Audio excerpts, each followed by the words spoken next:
I'm going to be talking to Brendan Haley, who's the Policy Director for Efficiency Canada, about the federal budget that came down yesterday and about how it will fund some of the emissions reductions plan, which was released last week. Some of that plans programs for increasing energy efficiency. So welcome to the interview, Brendan. Pleasure to be here. So we've got two things to talk about. Let's start with the emissions reduction plan. What was in it from your point of view? What did you like? Well, the ambition is certainly what it needs to be. I mean, the emission reduction plan said that they're going to have a green building strategy that'll get buildings to net zero by 2050.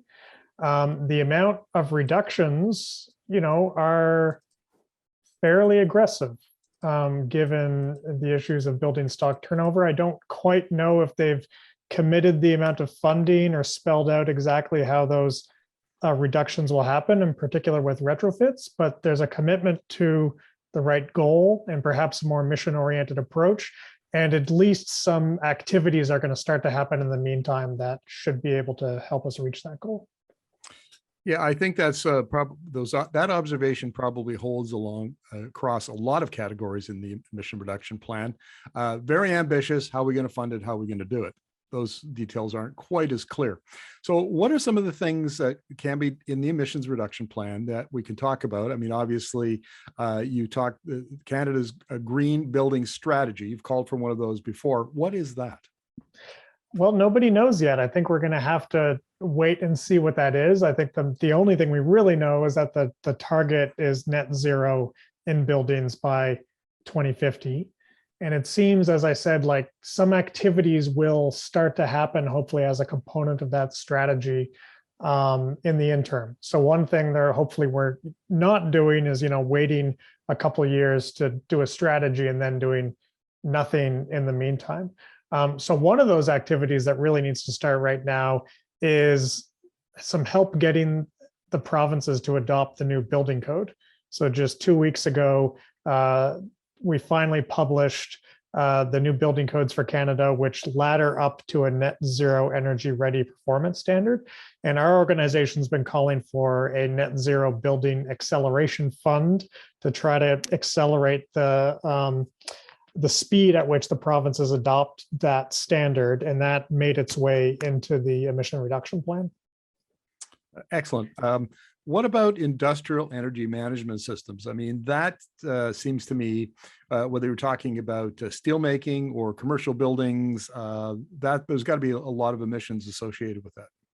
Yeah, this is an area where the federal government has had a program and it is almost always oversubscribed. An industrial energy management system is really, full spectrum look at how industries are using their energy. And there's best practice certifications as part of that, but there's training, there's ongoing energy managers. So some new funds were put into that, especially for small and medium-sized industries, which we're glad to see. We've been calling for that for a number of years now. One thing we still don't see in Canada that you see in other countries like, say, Germany, is that industries actually are mandated to do an energy audit every year or to have a full-time energy manager on staff. We don't see those type of mandatory policies in the Canadian context yet. Okay, and what about retrofitting existing buildings? This is somebody during an interview recently said there were 7 million buildings in Canada that needed to be retrofitted. That's a big building stock and a big task. How are we going to go about it, and what kind of money did the federal government put in the budget to assist that? Right, it is a huge task, and to do it at the speed with which we have left, right? The number of years we have left to essentially retrofit almost the entire building stock are not that many. So we really need to figure out, how do we retrofit in a way that's very different from today? Much deeper, deeper energy savings, getting buildings off of fossil fuels, but also doing it faster, more streamlined, more productive. So there's two initiatives in the plan and the budget. One is a greener neighborhoods pilot program, they call it, which is modeled after the Dutch Energy Sprong model, where they aggregated together a number of retrofits and a number of buildings and retrofitted them all at once. There's some money for that. And then there's some other money for retrofit accelerator initiative, which I see hopefully, taking the time to plan much more transformative ways of accomplishing retrofits and not just the standard, very one building at a time way we're doing it now. Now, those funds are nowhere near what I think the public sector is going to have to put in place. But at least it's an indicator that we're going to start thinking about how do we do retrofits in a much more transformative way. Well, my wife and I are just beginning retrofitting our home, including installing a heat pump. So we're doing it the one house at a time way. And I can tell you, I can see your point about how inefficient that is. Nevertheless. So then speaking of heat pumps, transitioning off fossil fuel heating, what's in the budget for that?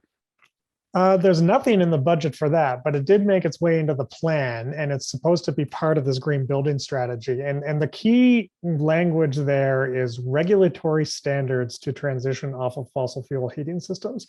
And that is, I think, a new concept. Thus far, the federal government has talked about how do we prepare the market for heat pumps? How do we transform the market for heat pumps? But the federal government can regulate heating systems under the Energy Efficiency Act. So this could be opening the door towards a regulation on the efficiency of heating systems. And if we have them being highly efficient, that essentially will require any new heating system to be a heat pump. Now, lastly, let's talk about low-income energy efficiency because, you again use our example. There were available to us a $5,000 federal grant. There was a $3,000 BC Hydro grant, and then a $3,000 Clean Energy BC grant.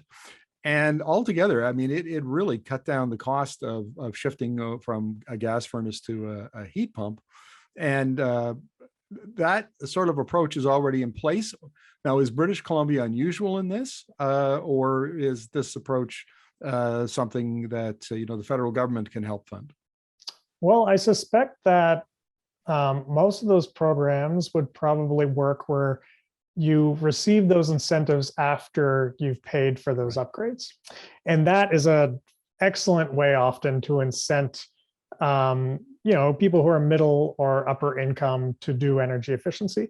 But that does not work for people in energy poverty, lower income households. They cannot afford that upfront monies, and nor should they be expected to go into debt. Even zero interest debt has implications for credit ratings and would really turn away a lot of low income households. So best practice programs, of which there are in BC, if you're income qualified, is a no cost turnkey retrofit. And really the federal government has abandoned low income homeowners in its plan and its budget. There's some new monies in there, it seems, for affordable housing, which is great. But right now there is no solution at the federal level if you are a low income homeowner, which is the majority of people in energy poverty, or if you're a renter, perhaps outside of affordable housing. And I think that's quite a large injustice and is not meeting the standard that the federal government has set for itself of leaving nobody behind in this net zero transition. Well, if we were going to sum this up, Brendan, is this a really good plan that's got adequate funding, or is it something less than that? I think it's less than that, but this is probably the best we can expect, I think, at this stage. So as I said, I think the federal government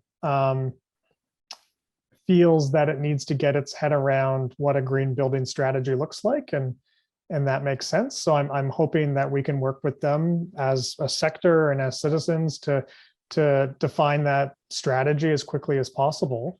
And if we do that in an honest way, I think we're going to have to see that, significant public investments, billions of dollars of public investments are going to be needed, but are also going to be needed in a much more strategic way that, kickstarts and transforms the private sector. So we start retrofitting buildings in a very different way. So we tackle those low-income households and lift them out of energy poverty, are just some examples of what we hope to see in that strategy. Well, Brendan, thank you very much for this. Really appreciate it. My pleasure.